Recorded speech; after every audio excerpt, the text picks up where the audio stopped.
오늘 할 이야기는 김정숙 여사의 인도 방문 의혹이에요. 그 전에 예전 올렸던 김정숙 여사 옷값 관련 내용을 한 번 더 올려보겠습니다. 아주 짧게 말이죠. 최초 이 사건은 납세자 연맹에서 옷값을 공개하라고 헌법소원에 제기하면서 시작되었습니다.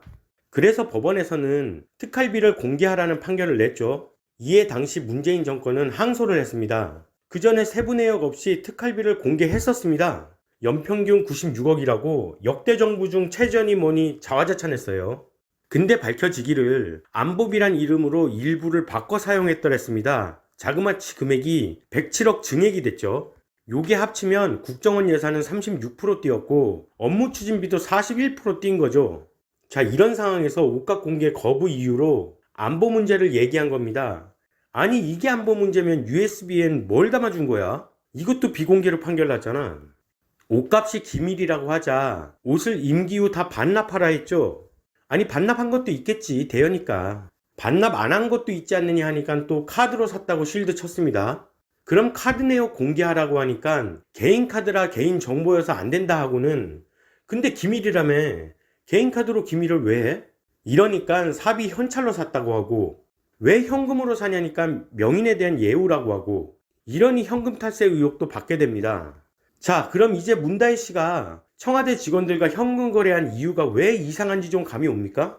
이 거짓 해명으로 인해 김정숙, 탁현민, 신혜연 모두 고발당합니다. 그리고 해당 사건은 대통령 기록물로 봉인되었습니다. 이 기록물을 보려면 국회에서 통과하지 않는 한 30년간 봉인되는 거예요. 자, 이제 제대로 인도 방문 의혹을 살펴봅시다. 문재인 전 대통령은 임기 동안 총 40개국 58회 순방을 진행하였는데 말도 많고 탈도 많은 순방이었어요.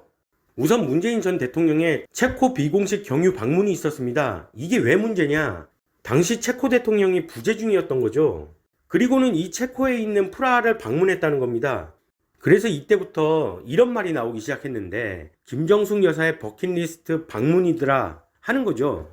이집트 방문도 피라미드를 방문했는데 이 피라미드 방문을 비밀로 해달라고 요청했다는 겁니다.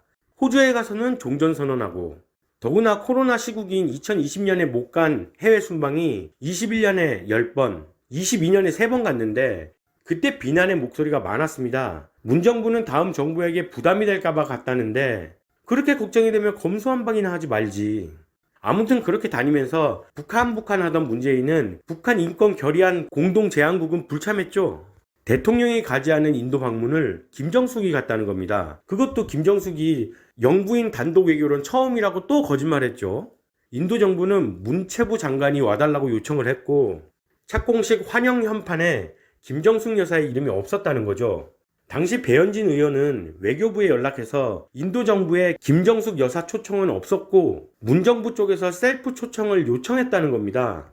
이에 대한 인도 측의 영상도 이미 있습니다. 인도 외무장관은 김정숙 여사가 참석해 줄 줄 몰랐다고 하죠. 그러니까 아예 참석하리라고도 초청해야겠다라고도 생각지 않은 거예요. 또 얼마나 거짓 실드 치다 나락갈지 눈에 보이는 듯합니다.